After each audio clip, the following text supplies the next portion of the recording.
checking all of the information, which is a full-time job. Most of the pundits and professional politicians love stating terms like fake media, creating a sense of disbelief in the system of sharing information. What does this do over a period of time? It turns people off. It turns people off for following much of the media outlets. Most on different sides believe that the media outlets are controlled by the Democrats. And those on the Democrat side believe that the media outlets like Fox are controlled by the Republicans. And so there is a polarization. And when you look at the politicians who talk about fake media, and when you look at much of what has been shared in the political realm, it's difficult to have an understanding of truth and transparency. So when we're looking at truth and transparency in our Black community, there has to be a level of accountability. And that level of accountability has to be such that we seek the truth. And the truth shall set us all free. What do we mean when we say seeking the truth? What do we mean when we say seek knowledge? What do we mean when we say sharing information that is vital to our success is key for Black people in the 21st century, because we are at the crossroads.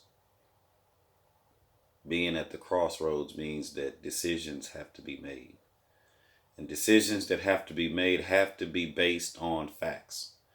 Decisions that have to be made have to be based on knowledge and wisdom. Data-driven decisions have to be at the core of our decision-making process. We have to take ownership in our community about our media outlets and what information is being shared with the people who we're on the same frequency with.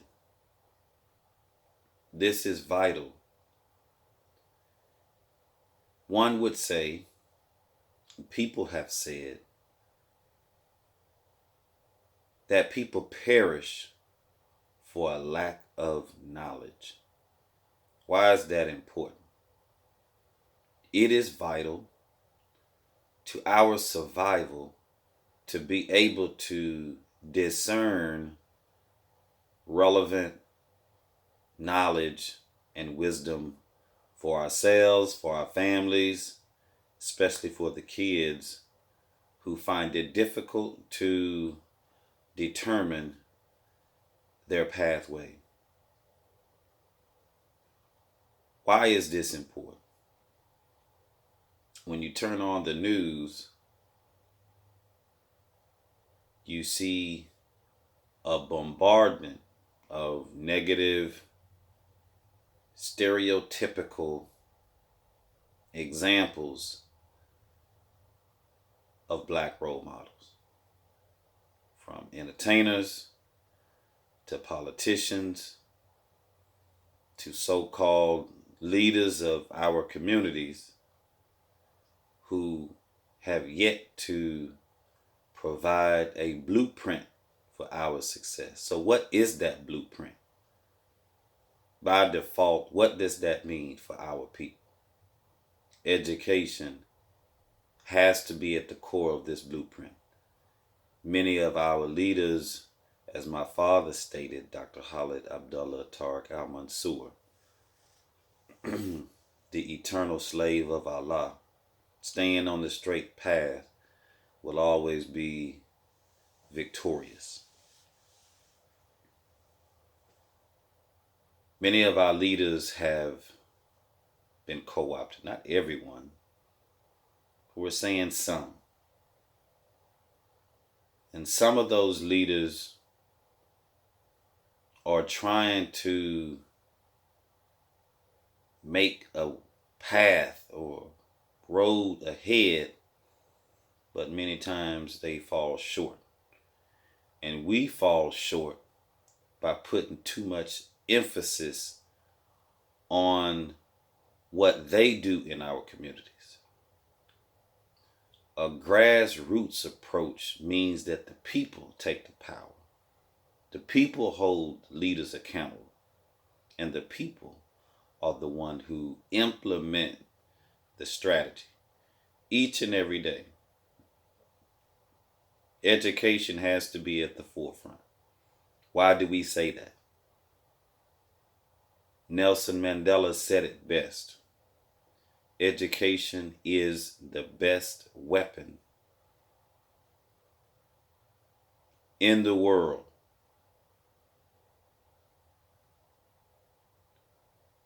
to help us accomplish our goals. So we must be educated in the public school, the private schools, charter schools, and home schools. So when we say education is important, we would like to believe that every kid goes to college. If not, they have to go to some type of technical school or some specialized school, if not the military or somewhere else.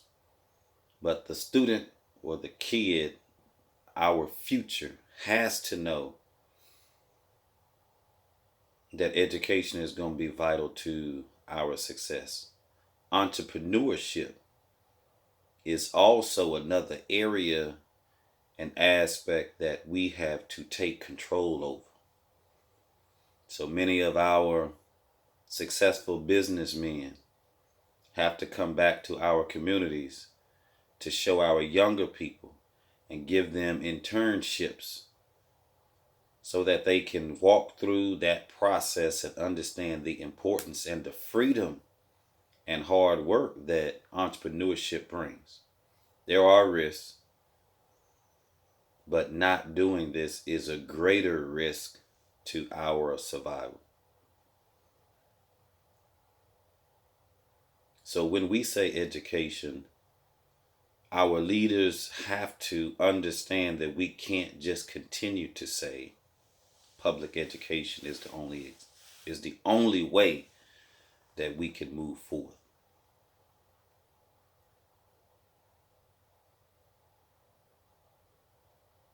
Charter schools. Charter schools have a vital role as well if they're run right. Any public school personalities may not like charter schools. But everyone has a role. And the role has to be academic excellence. If the charter schools, if the public schools are not producing academic excellence, we have to hold them accountable. Period and point blank. No need in getting upset. No need in increasing your blood pressure. It is vital that we make sure that our schools are producing the best students. Locally, the best students in the state, the best students in the nation, and definitely the best students in the world. Who has the record for doing this? In my travels from Texas to many countries around the world, like Egypt, Europe, specifically Spain,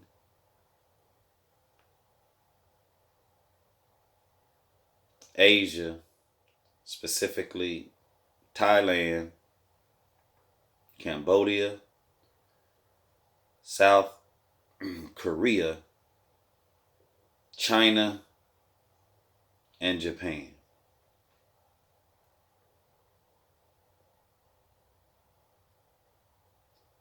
The educational institutions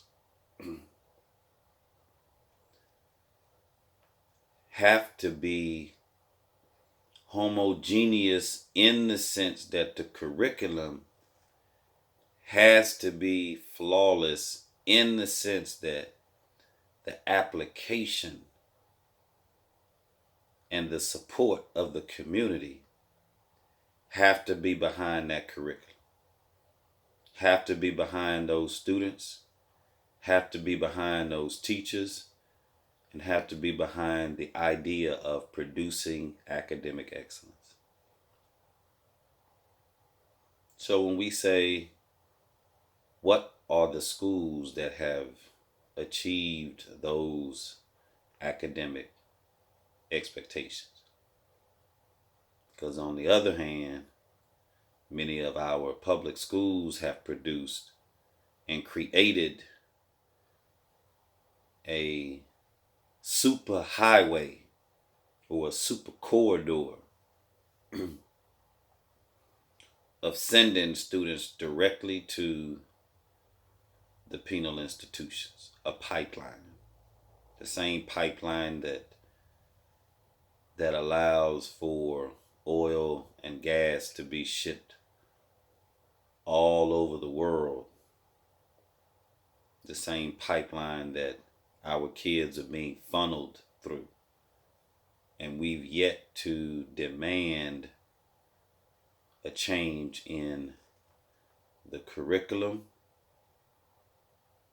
the administration, from the top down. We have yet to make a change in terms of how we view education. Where will the jobs be when the kids get their high school degree, community college degree, 4-year degree, when they finish that academic program?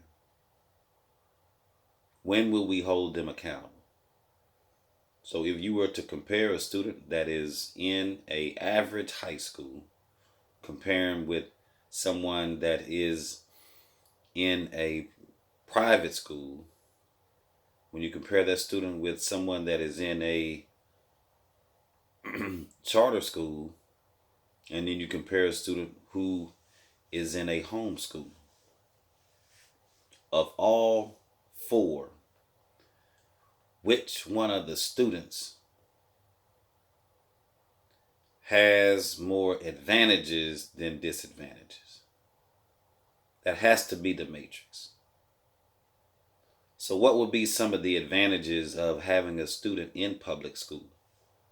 Well, one of the advantages is locally produced, local taxes. Student is familiar with the process. Is it innovative? I'm not sure. Matter of fact, the answer would be no. Advantages, disadvantages. Public school, are they teaching the curriculum that helps our people understand history and where they are? Show me a public school that has enabled people of color to understand their true history, their true self, and their true worth. It can't just be about Black history. even during the times of the rodeo here in the great state of Texas, and specifically the city of Houston, the Houston rodeo, the Dallas rodeo, the Fort Worth rodeo, and the rodeo in San Antonio. Much of the history of the rodeo is not being transferred to our people. The rodeo is a $1 million business, multiple $1 million business, where they bring in all aspects of every industry to take part in a citywide success. What is that? And who were the examples that need to be taught and reiterated to our young black cowboys? They've yet to talk about the Lone Ranger, the Black Lone Ranger, Bass Reeves. Google that.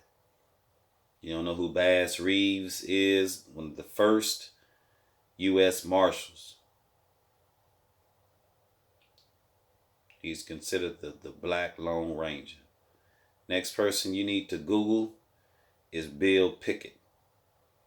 Bill Pickett is the one who created cattle wrestling. Former slave, used to bite the lip of the cattle to stun the cattle in order to be able to wrestle the cattle to the ground.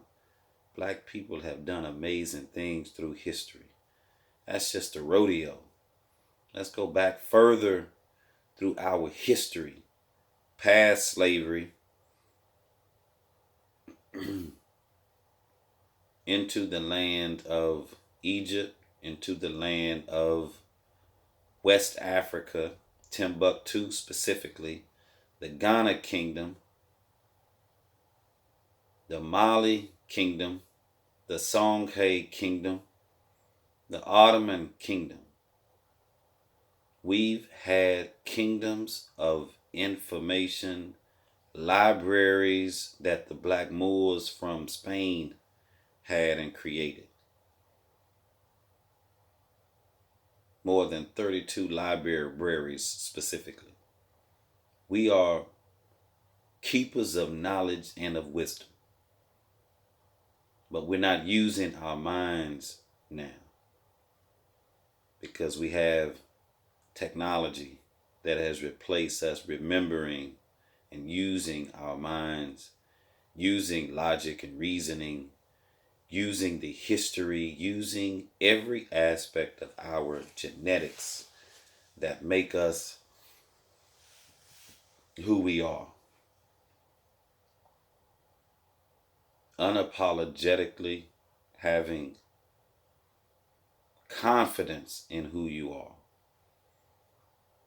When the Chinese get together in China, that's not a problem.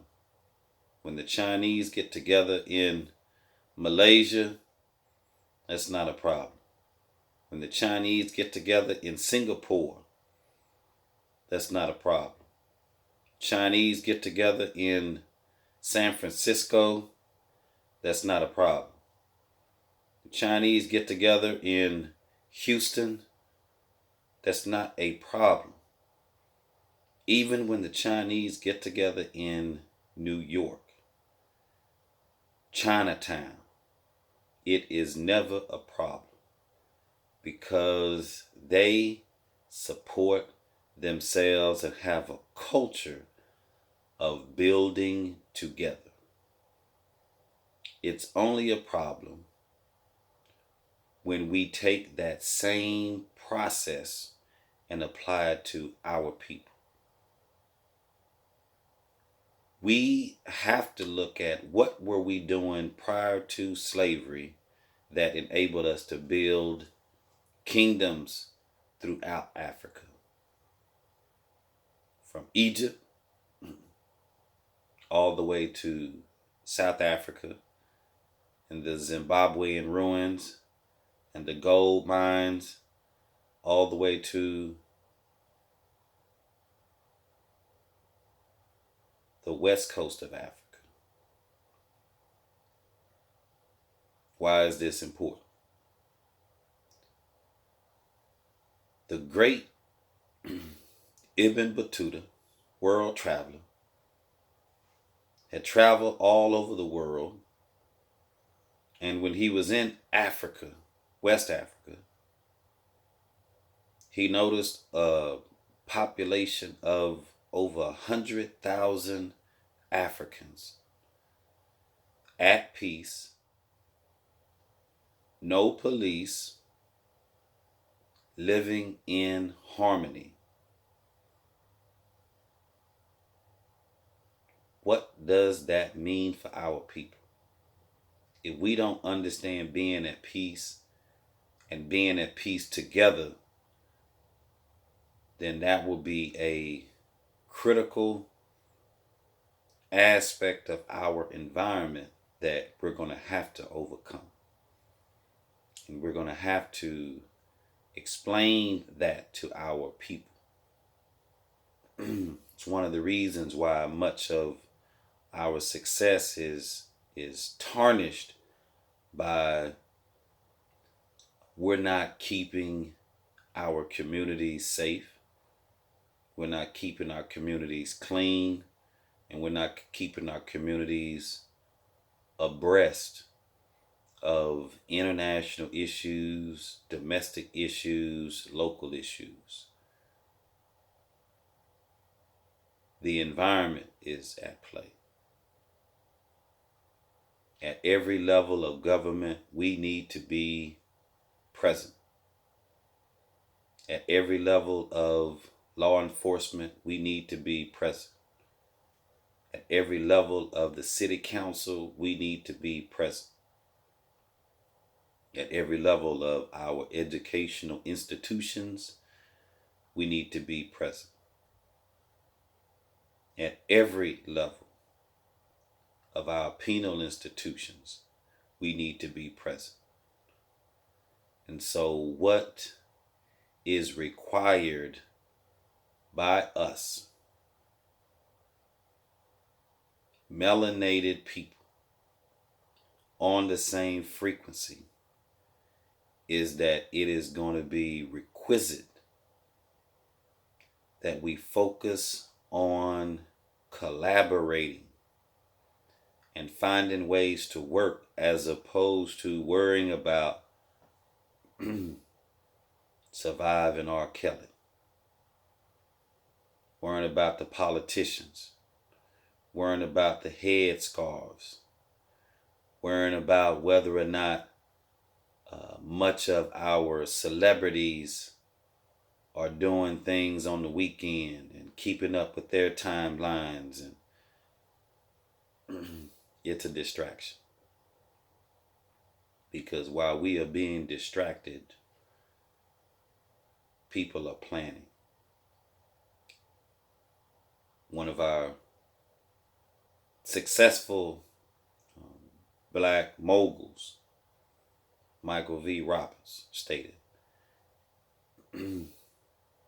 action has no season. So when is it going to be about all of us collectively putting forth our expertise to do something that is greater than the individual person? So we have to support our people. Business, entrepreneurship, motivation, education, all aspects of all of the social, economic, political, cultural institutions, not getting caught up in Christianity, Judaism, Islam, Hinduism, any of the religions. We have to be past that as a divisive aspect. in order to change the world and do what needs to be done because our environment needs us. Our kids will need a healthy environment. So what will we transfer to the next generation? What policies in energy, in foreign service are we creating now could potentially eradicate our environment for short-term goals? Long-term consequences will be realized if we don't make decisions and make sure that we focus on the issues that need to be discussed, decided, enforced, and supported. Why is this important? When will you put your emphasis, your efforts, your consideration into the game? When will you support community-based grassroots process? Do we have to wait until we have another incident with one of our young black teens or one of our young or old black males with the police? We have to be part of that solution. Can't get caught up into emotion. We're going to have to come together, have those conversations to make a change. You can't expect someone who doesn't respect you to make a change.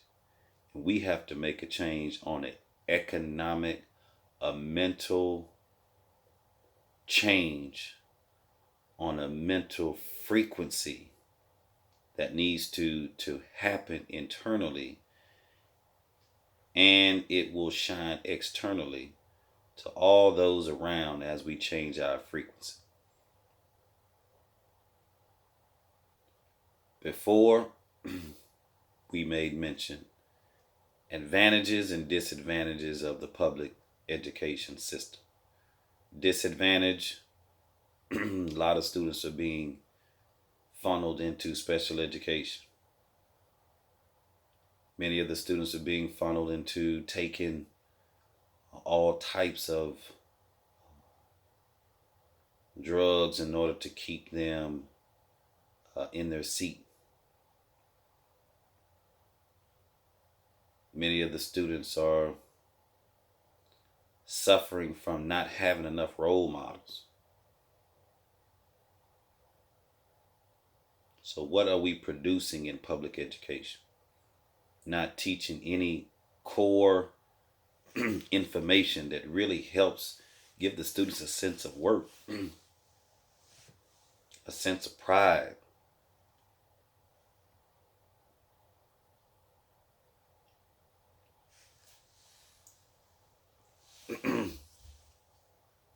So when we look at